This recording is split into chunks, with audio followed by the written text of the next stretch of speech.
are. We're back. Good afternoon, good evening, everyone. We are so happy and excited to be back and talk with you all this evening for another episode of Bridges. These are conversations designed to foster collaboration and healing. And in this first phase, our episodes are focused on race, equity, and inclusion. Tonight, we are talking about a big one, a big topic, one that I'm actually quite ready to get into and eager: uncovering systemic racism. I am Mskindness Ramirez. I am the CEO of Club Kindness and co-founder of Bridges. And this episode has significant importance to me. It's the episode that's really going to address the ugly, nasty roots of this tree, this giant tree that we call racism. I want to chop it down. I think we could just chop it down. Wouldn't that be great? If it would die, if it would just go away. But in order to understand this monster, this tree, its roots run so deep into the earth, its branches far and stretching, and its seedlings dropping down all around it, we have to kill the roots. And to get to the roots, we have to understand how deep they go and where they started. And then we know how to get rid of it.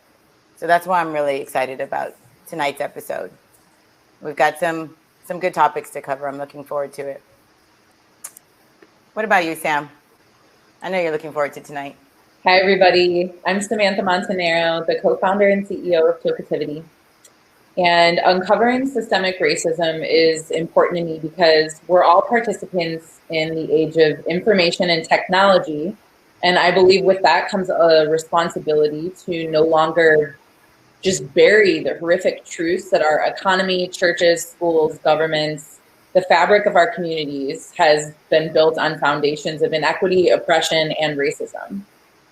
Collectively, we have an opportunity right now to work together in really innovative ways to break it all down and dream up something new. Hey everybody, my name is Lisa Snyder. I am the co-founder of Tokeativity and the Chief Innovation Officer. This episode is really important to me because in order to heal the past and move forward together hand in hand, in the now and into the future, we need to fully understand why racism is a system that was created, who it has benefited, and what role it plays today. If we do not understand our past, we cannot change our future. Absolutely. Hi, everyone. I am Nakia Delaware, and I am the Chief Creative Officer of Tokeativity. And this episode is important to me because racism is much more than Nazis. And shedding light on the many nuances that make up the iceberg that is systemic racism is essential to chipping away at it, as well as eliminating it completely. So well said, yes. Yes, indeed.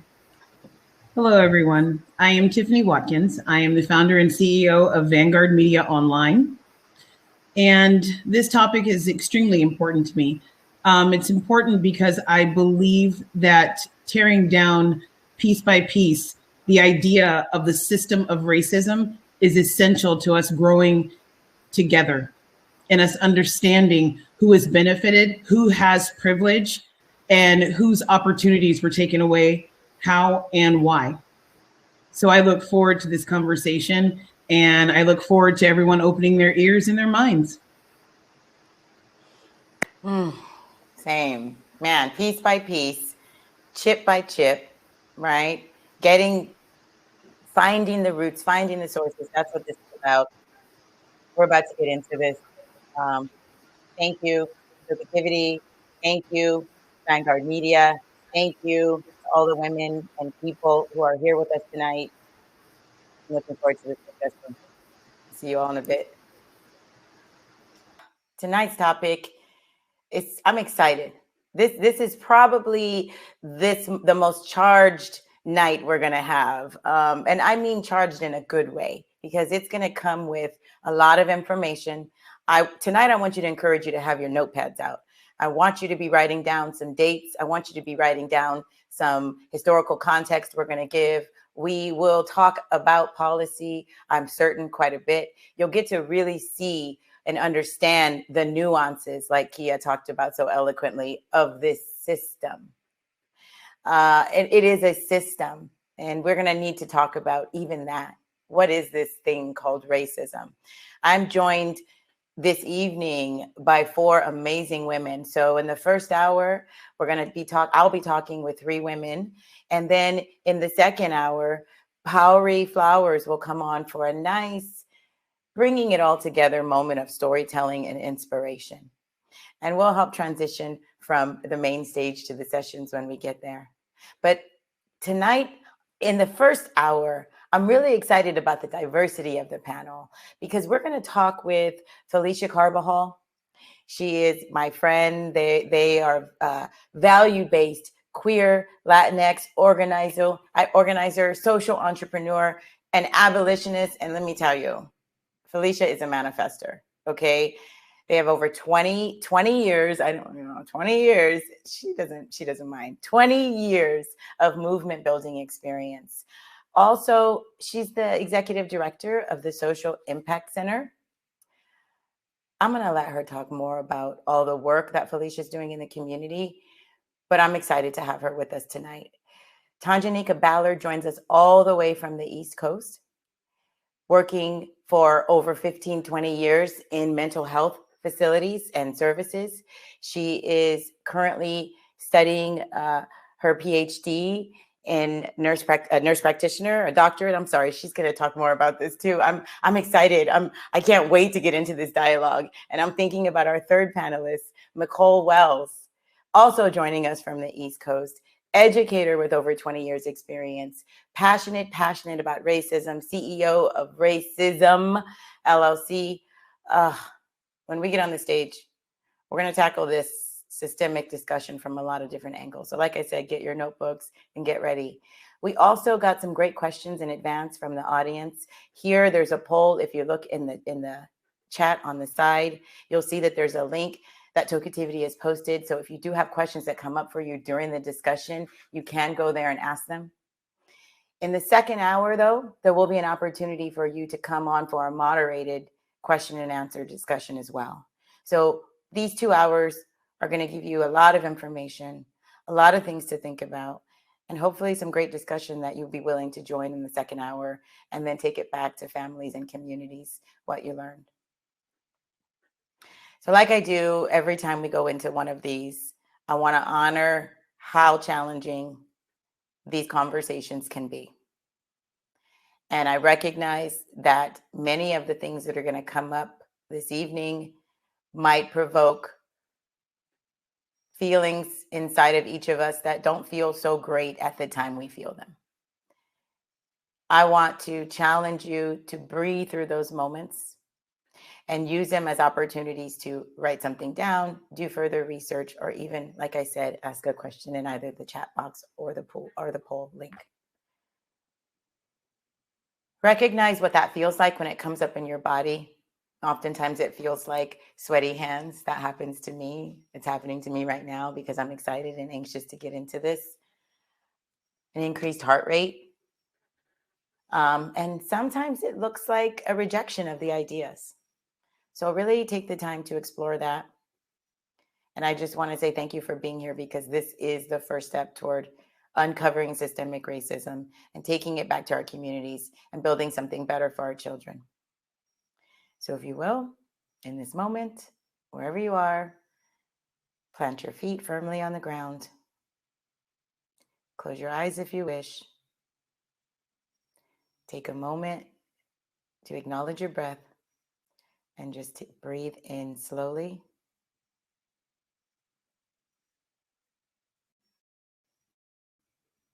Exhale. One more time. And as you breathe in, think about your intention for tonight, what you hope to learn. And then breathe out whatever does not serve you.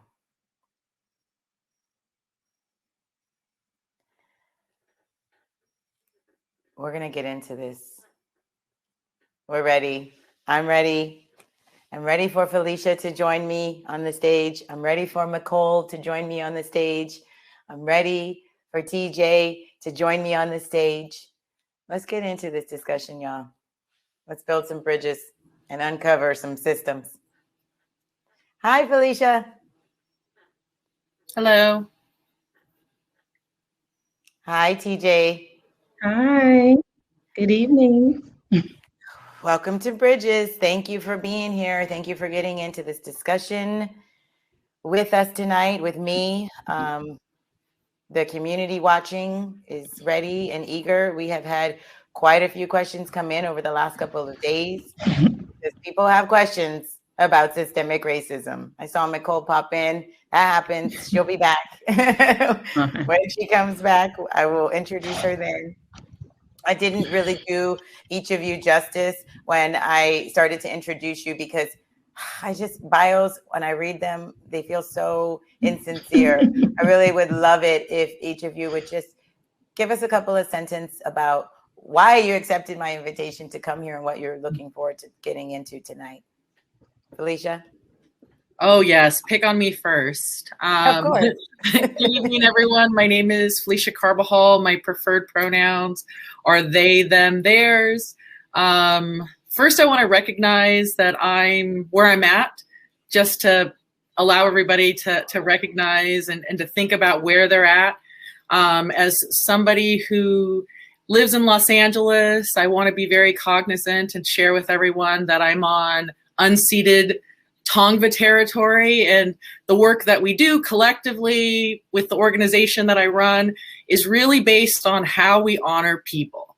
And of course, we have to start with where we are. And for me, that's unceded Tongva territory in the city of Los Angeles. Why am I here? Because Mskindness doesn't ask me for a lot, and she really is my friend, not just an acquaintance or somebody that I want to get to know better. I actually have a relationship with her. So when she asked me to participate, I'm always reluctant, especially because as a non-Black person of color, having these conversations, I know it's my role and my responsibility to be able to really support my Black siblings surrounding this conversation. But I'm a little fire. So when I come in, I come in a little strong. So for me in particular, TJ. Oh, there you go. Let's see. What was the second part of your question, Mskindness? That's it. What you're looking forward to talking about tonight. I'll talk about everything. Let's go. Let's go. Let's go. Let's get in it. I love it. Thank you for being here. And yes, Felicia is my friend. We've been friends for many years now and getting closer every day and learning more about each other every day. And I'm really looking forward to what Felicia will share tonight about the life that you've experienced and what you've learned. TJ, welcome. You're muted right now, so go ahead and yes, thank you. Welcome. Okay. I know Tonjanika Ballard, but TJ is what I get to call you. Yes. Okay. So Tonjanika, I am a psychiatric nurse practitioner in the Richmond, Virginia area, CEO and founder of Unique Holistic Care, mental health practice of all minority providers, all African-American nurse practitioners, therapists, clinical psychologists. I got interested in this when I started in mental health and realized, wow, there's a lot of broad stereotypes, a lot of mixed diagnoses, a lot of they're not listening and they're just labeling us based off our appearance. And I was following my mentor at the time when I was at a practice, a psychiatrist, MD.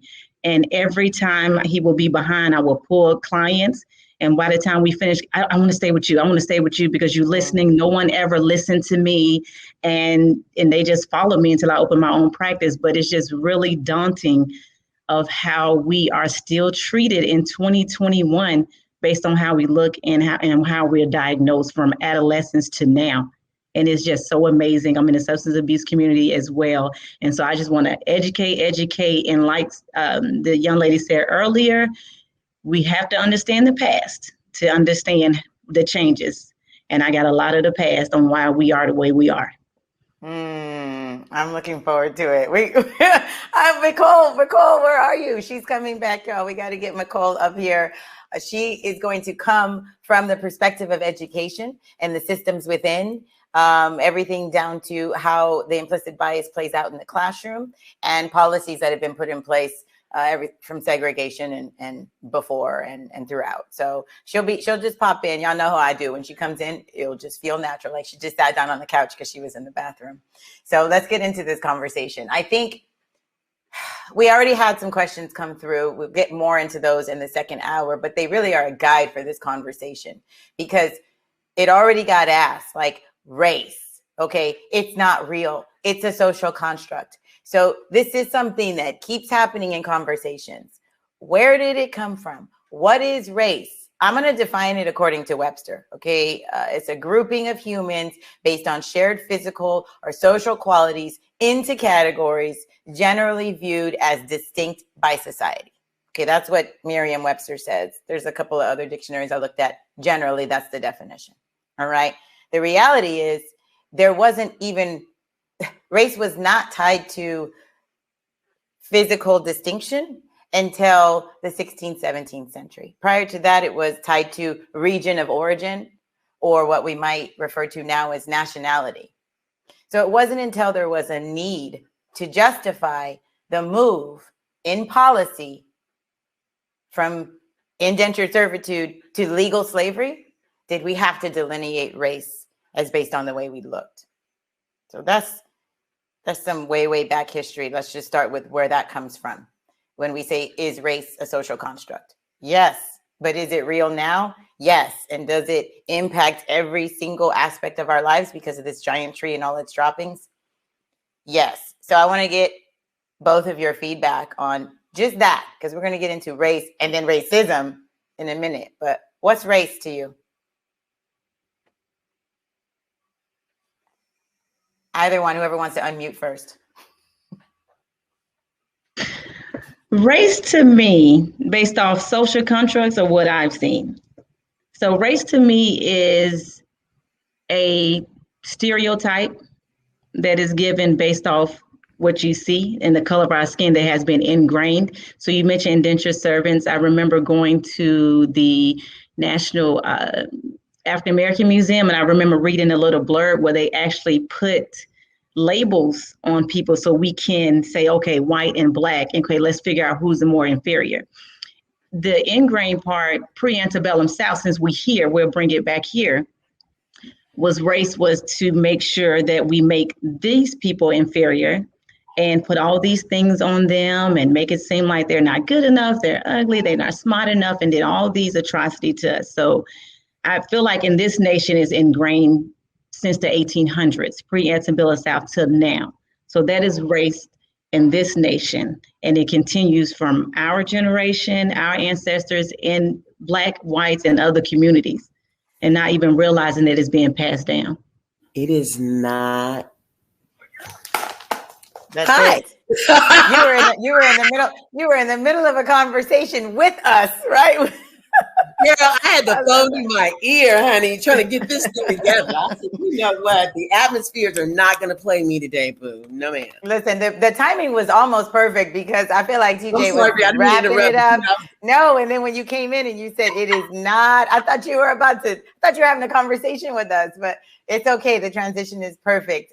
Yes, TJ, yes to all of that. I think, once we said these people are different, then we could begin to justify the classification of inferiority.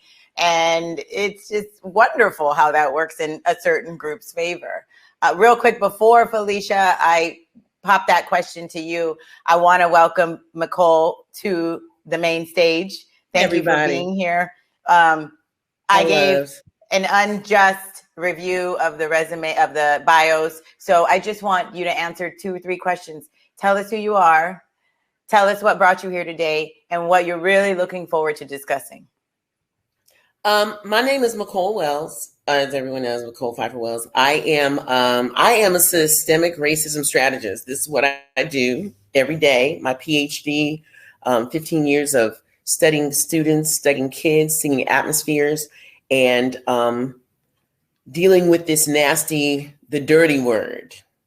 The dirty, it's worse than porno and all the other shit. It's racism is a dirty ass word, and no one wants to play with it. And today, I really, my goal is, as I was writing and everything, I said, I want, my whole hope is that the scales will be permanently taken off of people's eyes of racism and microaggressions and all those isms. So you'll know the truth and you'll know how to deal with it and tackle it. And sometimes it's not tactful. You know, in this ism that we live in, and y'all know, everybody, people, you know, being a Black woman or being mixed as I am, multiracial as I am, I don't get that. You know, you just get tagged with Black, but everyone's got something else in them, you know. And a lot of times we are just given this thing, if you're too boisterous, if you're too loud, you're just too much. And, oh, she should be. I'm not, and I'm not going to be. Mm-mm.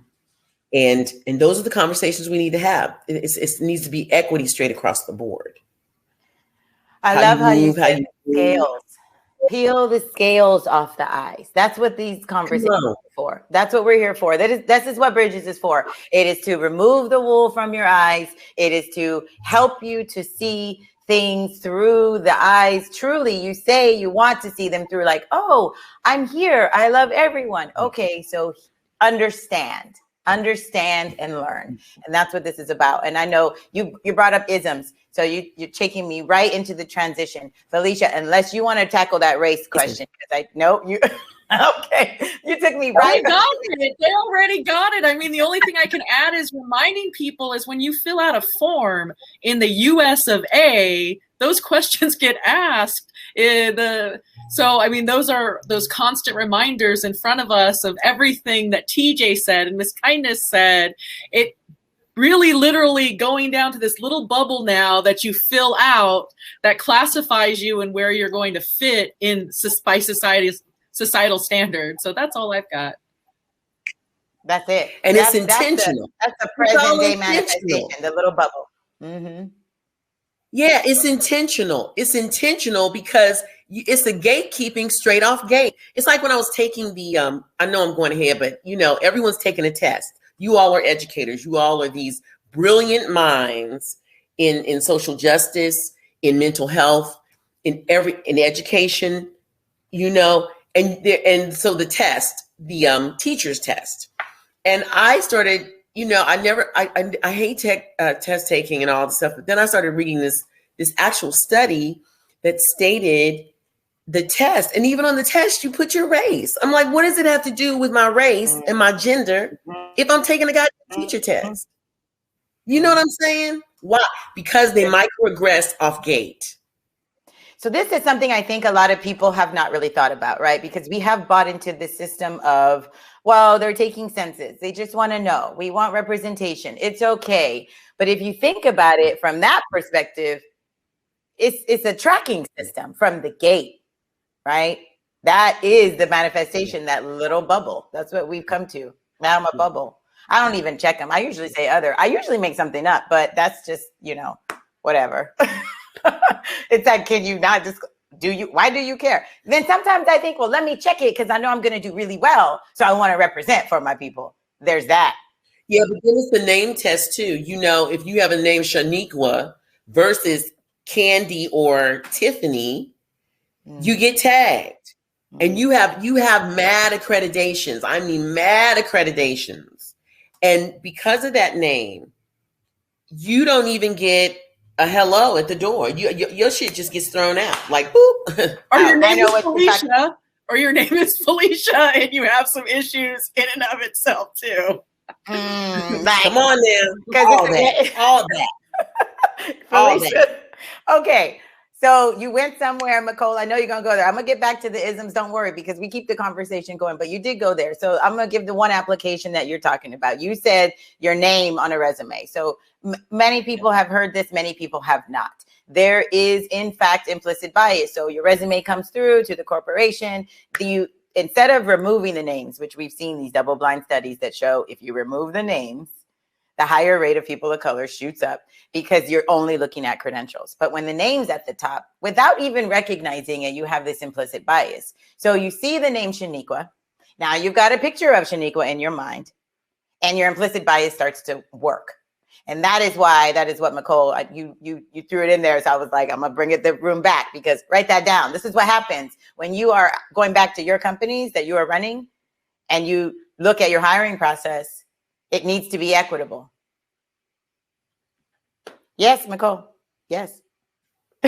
Can I talk about the voice on the phone? I'm sure TJ, you've gone through this with Felicia too, the voice on the phone. Let's talk about the ism. Let's get into RacIZm, and let's help people, because this question came through, and you are going to talk about the voice on the phone. Yes, this question came through from the community regarding, wait, RacIZm is a system? What is that? How is it a system? So the isms, systemic racism. I know you want to say the name of the book, because we'll put it in the chat box. The book is by Joe Fegan. It's called Systemic RacIZm. He's a Jewish gentleman. This is his narrative for over 20 years. He's researched it. He studied it. He sat in policies with it, and it's called Systemic RacIZm. Then there's symbolic racism. Symbolic racism is racism that affects policies, when policymakers and politicians feel that there are, Black people have enough. We don't even give them any more. Like the Republicans, like the Trump era and all the stuff that we've just been through.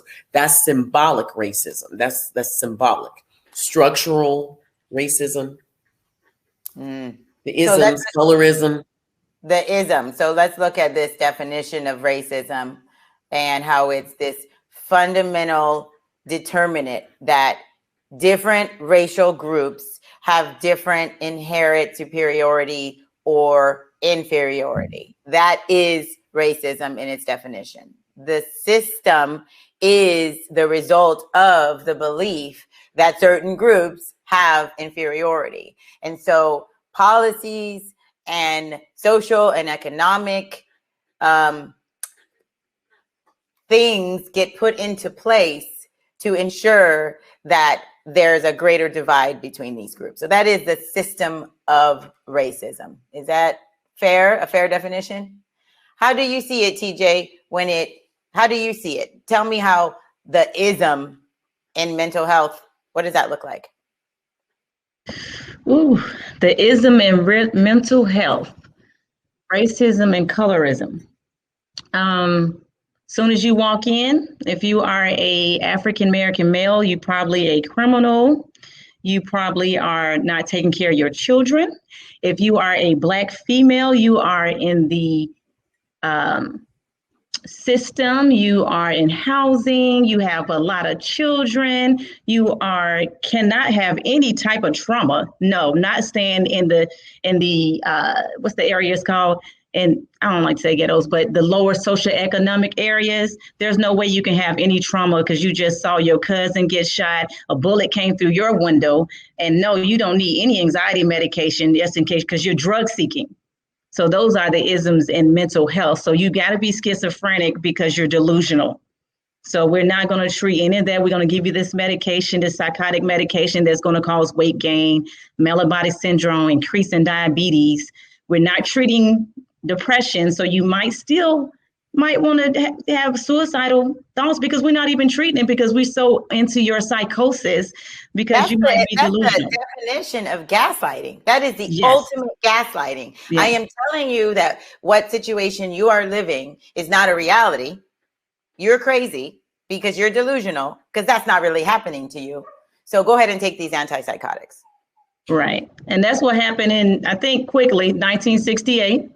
During the civil unrest, during the movement in Detroit, they had the insane hospitals. They had Black men that was going to jail for rioting, robbery.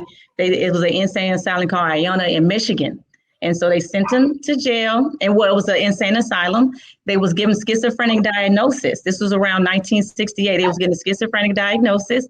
And prior to that, schizophrenia was a nice disease. It was, they used to say housewives that wouldn't obey their wives. So that's the feminist part, that wouldn't obey their husbands. And it was a nice thing. It wasn't aggressive. But to justify all these African-American men getting schizophrenia, in 1968, the DSM-5, which is what we call our psychiatric Bible, diagnostic and statistical manual, they added aggression and hostility to the schizophrenic diagnosis to justify all of these African-American males for a schizophrenic diagnosis that stayed in those facilities.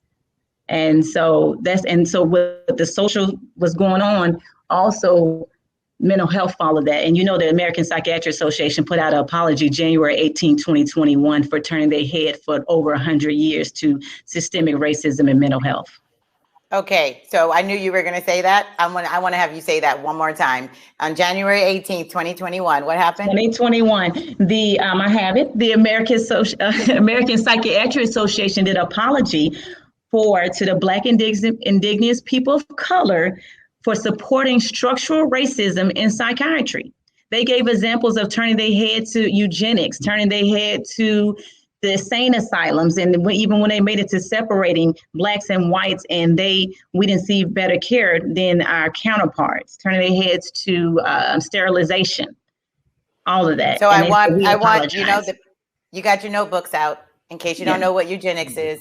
Again, it's a study it's a fake science that was created to justify the statements being put out that people of color were less intelligent than their white counterparts. Based off the size of our skull, and they did lobotomies to figure that out.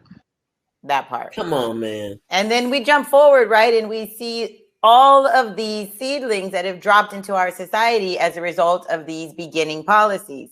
Even now, our distrust of science. We're not trusting science anymore because we saw that our governments or our leadership or our owners did these things to justify these behaviors. Felicia, I know you want to say something.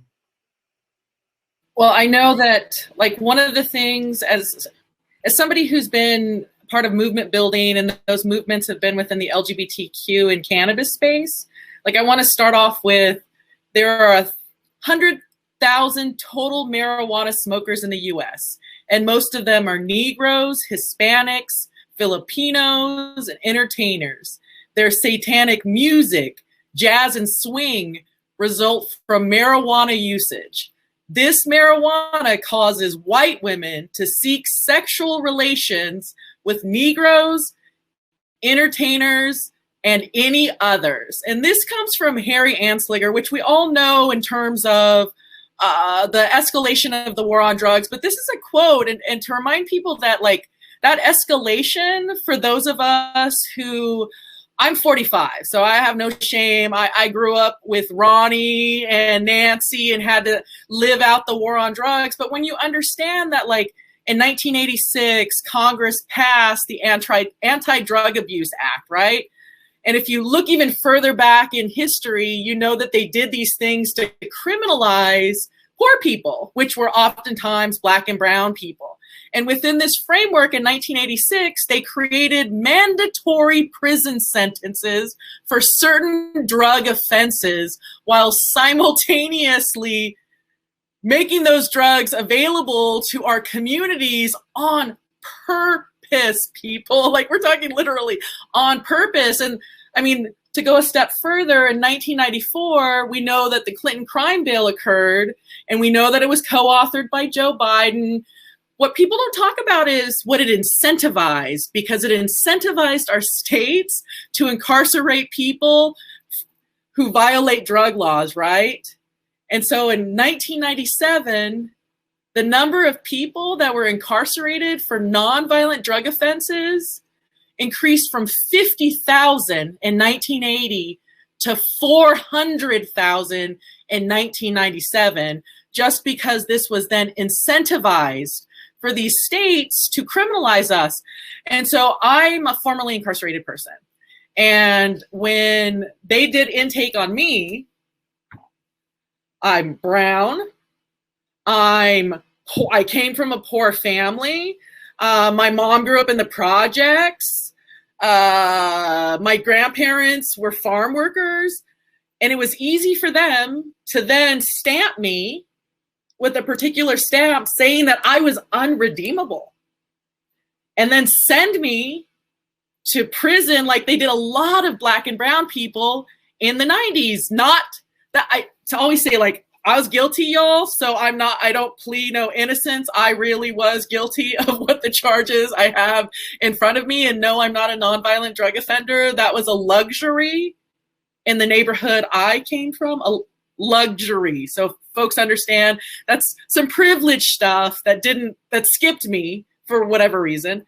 But yeah, so those are just some of the stats that I think are really crucial to parts of this conversation as we're laying out the framework of how this has been systemic and built into all of our institutions. So like TJ talked about in the medical space, Mekole talks about in education, we're talking about in criminal injustice, because there's no reform. Like you can't reform. There is no reform, right? It's criminal injustice, yes. You know, yes, Mekole, I want to flip it to you, but go ahead. No, no. I just want to tell you something, because what she's saying, Felicia and TJ are completely correct. But what this goes all the way back to is 1896, when they had sugar plantations and the slaves were freed. They would give them light sentences, eyeballing a white woman, anything to incarcerate them again with a deeper charge. So it's the profitability of incarceration, so they can be criminals and work and be incarcerated to the sugar plant, the plantation owner. Mm-hmm. So when people say, oh, slavery's over, slavery is not even over. No. Because it's in medical, it's in education, it's at the incarceration of young Black men right now, and Black and brown people that are still incarcerated on small drug charges, as Felicia stated. And now there's a whole cannabis industry that doesn't even want them to be a participant in the money making of cannabis. Well, that's what I was going to say, because because we are women in cannabis who put this on, right? And a lot of people in the room right now, until this grows to what we know it's going to be, most of the people watching right now, they work in cannabis. So they can hear that message in cannabis. They can hear the disparities in cannabis. They know the Anslinger story. They kind of know the reefer madness, right? Assuming they're here for the right reasons, right? They know that. But I think they miss it when they have to take that same look at the system here. You've heard all this. How could you not know that it was also happening in schools? It was also happening in mental health. And so that's what I want to flip it back to you, Mekole, because let's talk about this prison, this pipeline to prison pathway, because it starts in the schools. So the prison to pipeline is the combo plate of my two beautifuls over here. Okay. And then it comes to the education. To keep the kids down. So the statistics say, because I got plenty of books, whatever you want to know, I got it. So the studies say every African-American boy, let's say, is very brilliant till fourth grade. Till they're 4 years old. They're 4 years old. They're placed in public education systems, right? So a boy is a boy at 4. He's going to move. He's going to go around. He's going to do his little thing, blah, blah, blah, and be all that, right? But with African-American boys, they are labeled quickly. They're labeled before. Prison to Pipeline says we're going to build for-profit prisons for every third grade African-American male born. Now that was in like 1985 down that era. And then it got to be, we're going to build prisons to every Black boy born, period, straight off the board. Then they said, well, and after that, it was the whole big thing. So let me get to this. So after that, with the for-profit prisons, they said the kids are really smart. They get in these systems, and then they start acting out. But a baby's a baby. They're going to act and they're going to do the thing. So they have now the teaching system, non-minority white teachers are 93% in the public education sector right now. I had to double check it because a couple years ago it was 85. 93%. They're culturally unprepared.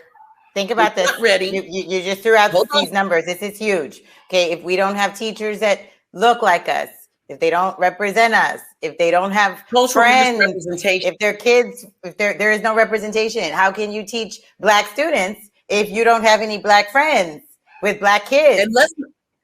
And let's not even talk about the brown babies, because most brown kids talk for their parents and they just kind of, this is my word. I know it's not a real word, but this is my word. They invisibilize themselves to fit in, right? So the thing of it is, you have these kids. So this is what this really goes on in the systems. As I'm an educator, I've seen this in 5 different school districts that I've worked in. And this is why I started my PhD in systemic racism.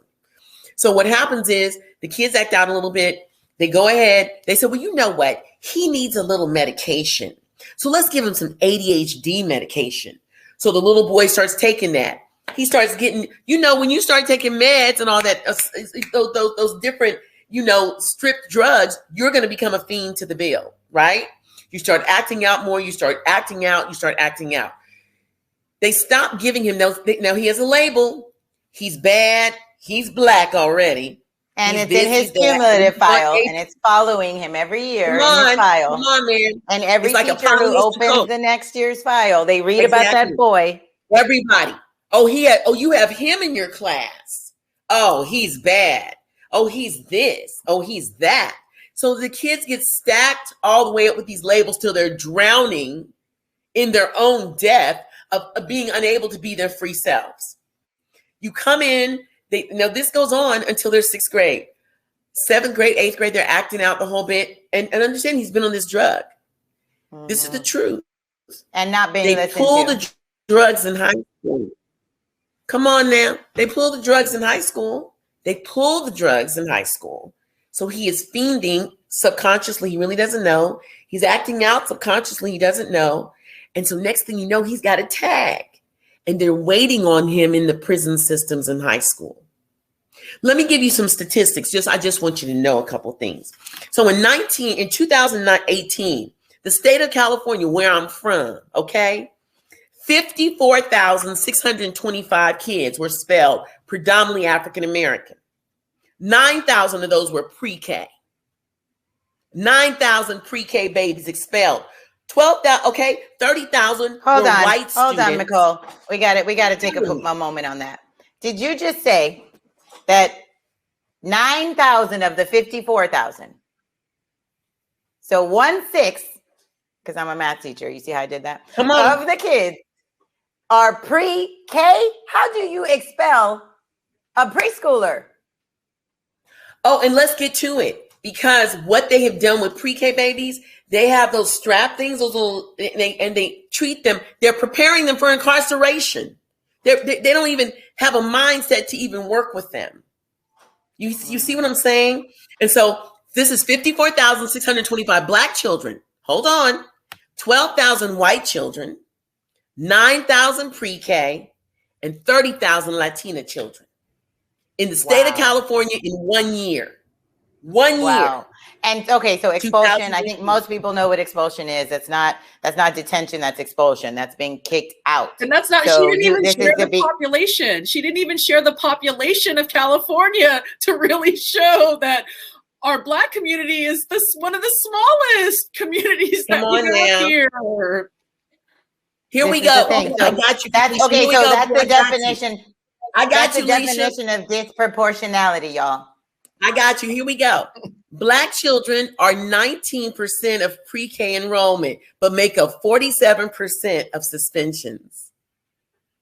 See, let me tell you about racism is. This is what I have on cards I send people. This is why I'm not popular, but I don't give a damn. But people see this and feel to swallow. You're like, popular. What? You are popular in this community. I'm thinking about something though, because you said something, Mekole. When I start thinking about, because I too am an educator, worked in K through 12 and now community college. But when we send these boys to the office and then they get said, you got ADHD, and then they get put on the medication, there is a parental role or a guardianship role in there. So I'm curious, TJ, about what do you see from the school psychologists, from the school nurses, from the teachers? How's that coming into this mental health perspective?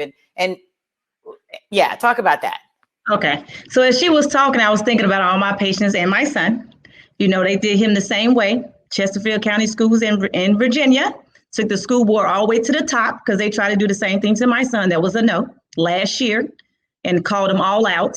And it was a video where they said the teacher accosted my son. Well, he accosted the teacher. And I was like, no, he's disrespectful.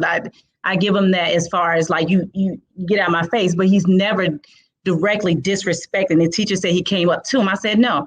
I was the first one to get a video, took it all the way to the top. When we saw the video, the teacher was in my son's face. And my son missed most of his freshman year because of that. Because the thing is, parents, to answer your question, are not educated on the roles that they have. We can always appeal the suspensions. I went through so much with my son, but as far as in mental health, when I had a pre-K, like you said, they put him out of school at 5 years old. His mother, and I was like, what? He cannot be put out of school. They say, well, I told, well, do a child study. It's like I'm more than a psych nurse practitioner or medication. It's like I'm a social worker. I'm helping with, educate you. They told, well, he don't qualify for a child study because he wasn't in school long enough. Well, you keep putting him out of school. He's 5 years old. That appointment, I called Virginia Department of Education, got someone on the phone. She called me 2 days later. The principal called her mom. He can go back to school. We got the child studies for this day. The other thing, I do prescribe medication, but half my kids, no, that's trauma.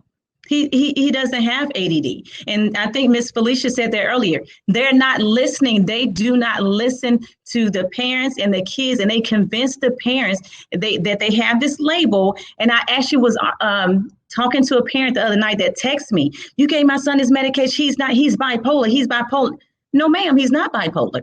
He lost his father 4 years ago and his grandfather within 2 weeks. He is acting out. He is angry and he's bipolar. He's not. And did anybody ask him? No one. I asked them, and then I put him with one of the therapists in my practice. He told her, I'm hurt. But mom says his dad, I can see if it was a year ago, but his dad died 4 years ago. He need to get over it.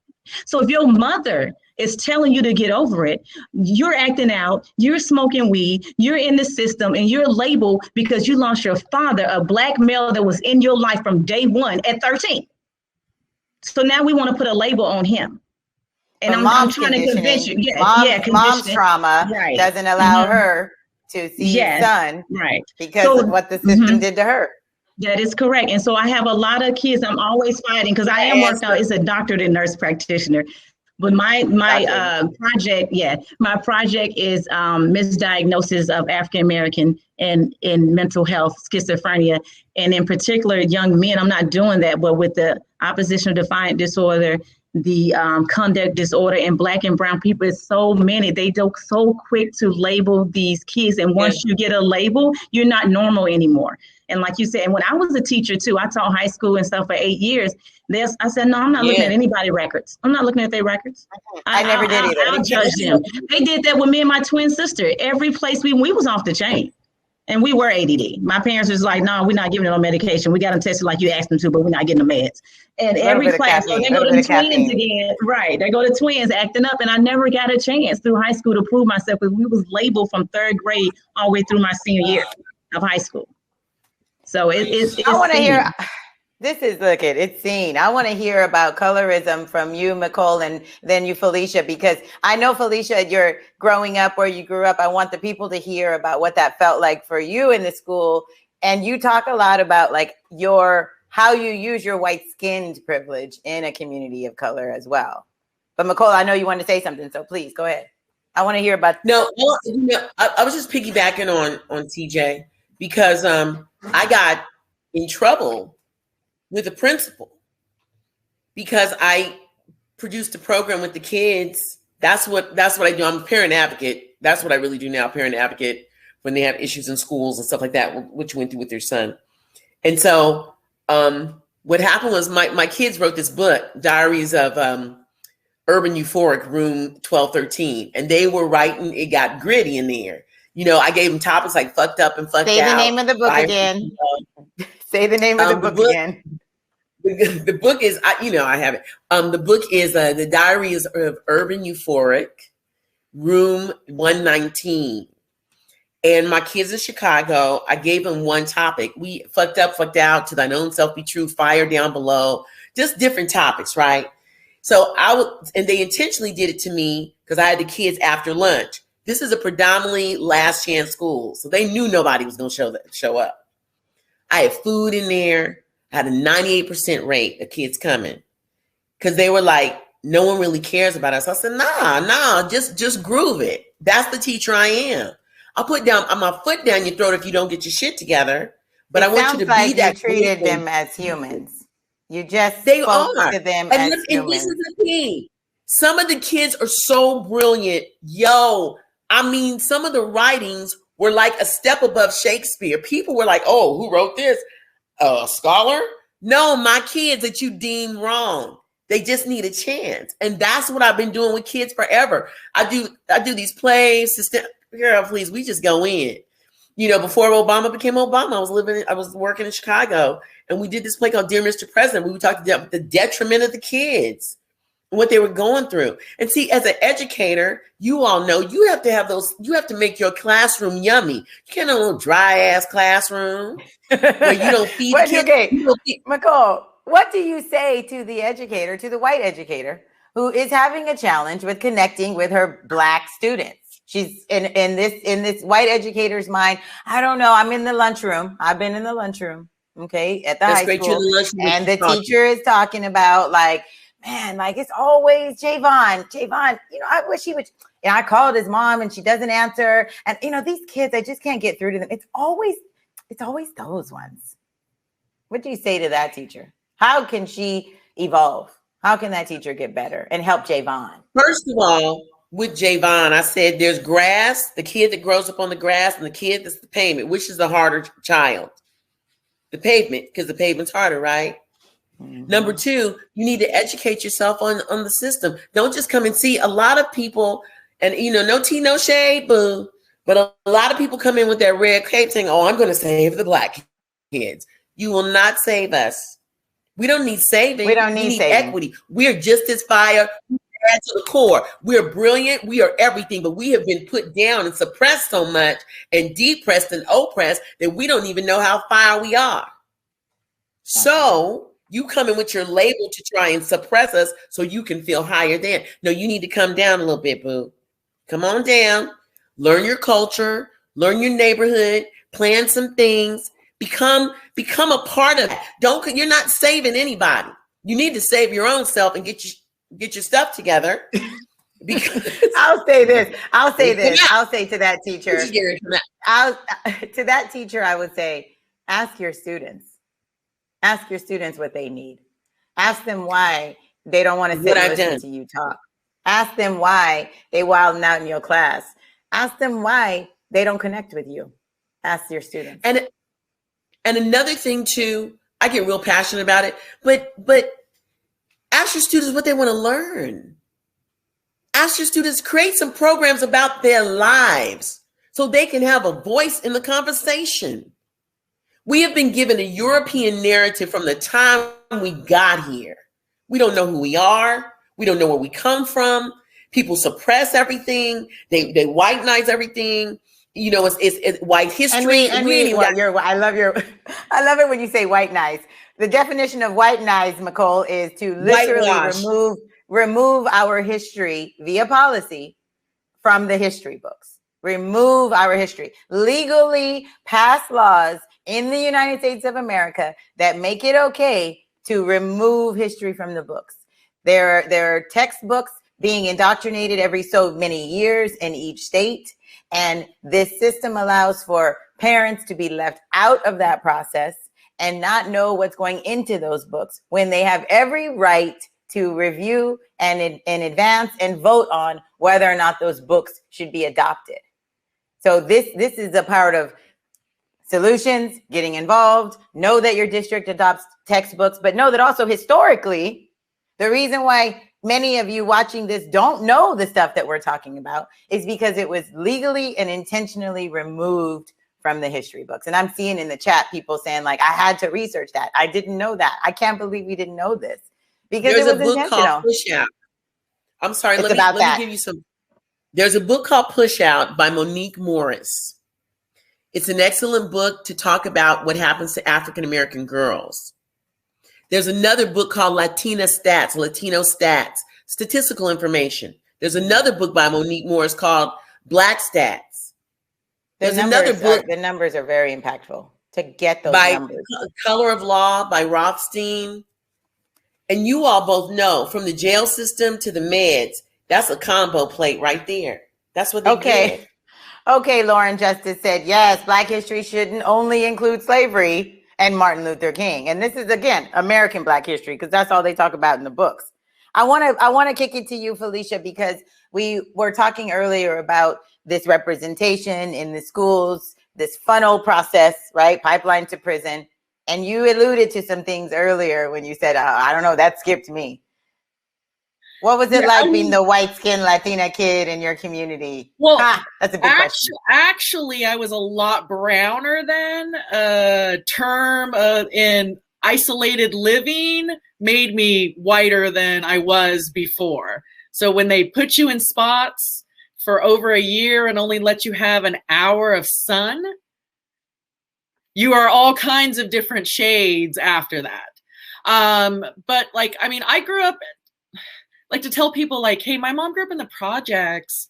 I didn't grow up with a grandmother, and my grandfather's neighbor was this amazing Black woman. She was my grandma. Everybody else called her grandma.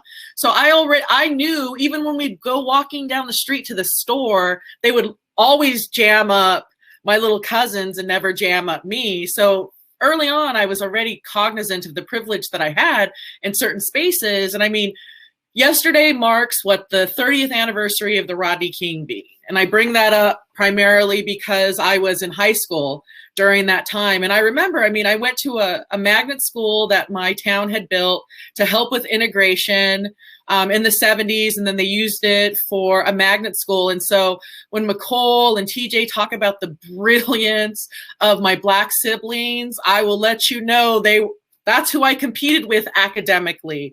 Those are the ones that challenged me the most, not just on the basketball court, but in academia as well. And I remember after this incident that year, they loosened up a little bit and they allowed us to have a group of people come in during Columbus Day. And it just pretty much laid it all out for us. So I'm a freshman in high school. My mind got blown with just some realities. So for me, I was, like those realities that, man, Christopher Columbus is this, and, I'm Mexican American, so that means I'm Spanish and indigenous, and somebody raped one of my ancestors, and, reconciling with all of these things simultaneously. And like today, so what does that mean today, right? So, I mean, for me, like when I'm not a gatekeeper, I'm a door holder, because we're all coming in at the same time, and we'll push them out if we have to. And we were having this conversation earlier today, and it stemmed from our check-in yesterday. And, I was telling some of the other leaders across the country, like, hey, here's the line. Nobody's breaking the line. So like for a lot of us, when we talk about, what does this look like in particular? What does this look like for me to utilize my privilege in spaces? It means I'm not breaking the line for my siblings, because I'm cognizant that my liberation actually lies in my Black and African American siblings getting their liberation first. It's that simple when we break it down in terms of how we're going to, chip away at systemic racism. We don't even have to chip if we actually treated people with dignity and respect, and we honored them for their humanity, like we say in the Constitution, like it says in all of these documents. If we actually acted upon that and treated people with the dignity and respect for their humanity, we wouldn't have social constructs like race, like all of these things that they talk about, if we actually treated people with dignity and respect. And the mere fact that we don't shows why we have these social constructs. It shows why we're hurting our communities, whether it's in schools. I mean, think about it. TJ just laid it out, the labels that get associated and who's first in line for all of these things. I mean, I guess for me, like, you know, Mskindness and I talk about this a lot, is my leadership is being shaped right now just by how history is happening. So acknowledging that, like, hey, this top-down hierarchy that we operated, that shit don't work. Like, you know, to tell somebody like, hey, I remember what the ancestors and their knowledge, it's seeping through me in ways, and it's seeping through a lot of us in the community, because we're remembering not even like, this is not even my trauma, not even my history, but I'm remembering how the ancestors did when we didn't have to lock people up in cages, when people were fed, when people had roofs over their heads. So, I mean, when you ask me about like colorism, like, I guess I don't see myself. I mean, I know I look like this, but I really am that bold, indigenous person that's like, no more Anglos. I mean, that's a word I also grew up hearing, like, you know, in my home, that like, hey, we don't trust the Anglos. And I was just like, but I don't get it. Like, that was a word in my house too, Anglos. Yes. And that actually made me research. It made me more of a researcher, because I was like, what do you mean Anglo? How come we're not? And then when I white? researched, I was just like, wait, white people burned down my grandmother's childhood home because they were trying to fight over the land in Arizona. And that was the easiest way to smoke them out. So like, yeah. Then they built it over so they would be and invisible, then removed it from the textbook, so when you read about it, you wouldn't know. Yes. Come on now. I want to highlight a couple of things. These conversations, I'm telling you, they go so fast. That's why we added the second hour, but we are going to give everyone a little break because they get so pumped. But I want to point out a couple of things, because it's always here's the teacher in me. Okay, Mekole, it's a teacher in all of us. We're all teachers on the stage. I love that. 14th Amendment. Okay. Mekole gave a list of books that will be on the Bridges website. I want everyone to read the books. There's another one. Medical apartheid. Medical apartheid. Yes. That's going to be on the list. Okay. 14th Amendment guarantees citizens equal protection under the law. Since we passed the 14th Amendment, we have had to pass legislation and lawsuit after legislation and lawsuit after additional legislation to reinforce the 14th Amendment, because its original intention said persons and citizens. And in our country's policies, we've done things like remove citizenship from people who already lived here based on fear and racism. And so if you have not seen Amend, the documentary, I want you to watch that. We talked about schooling. We talked about mental health care. In the second hour, ask more questions. Let's talk about redistricting in the second hour, implicit bias in the classroom, and a little bit more just misdiagnosis in mental health, because it's so important. I want to talk more in the second hour too about what this looks like inside the prison system and how you survive the prison system based on this construct of race, if we can. But right now, let's bring it in for a second, because we're going to transition to the other room. I want us to take a minute to just let Powery tell her story, and it's going to be inspiring. And then get ready, y'all, because then the stage opens back up for all the questions from the audience, and that will be moderated by Tiffany Watkins. So, thank you. I'm going to see you in a minute on the other room.